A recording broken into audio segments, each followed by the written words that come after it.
Hello guys, আসসালামু আলাইকুম। আমরা অনেক দিন পর আজকে একটু বের হয়েছি বাইরে। আছি এখন শারজাতে। তো এই যে কয়েকদিন আগে ওনাদের গেল, ইন্ডিপেন্ডেন্ট ডে গেল, ন্যাশনাল ডে গেল। ন্যাশনাল ডেতে কি সুন্দর মতো সাজাইছে, দেখছেন রাস্তাঘাট কত পরে, এবং মসজিদগুলো দেখেন। ওই সামনে একটা মসজিদ আছে, আশা করি দেখতে পাইতেছেন।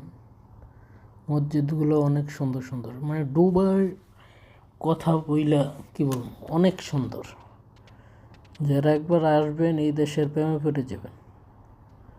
মানে দেশটা আসলে অনেক সুন্দর, নিয়ম শৃঙ্খলা, শুধু খালি ওনাদের কানুন মেনে চলবেন, কোনো প্রবলেম নাই।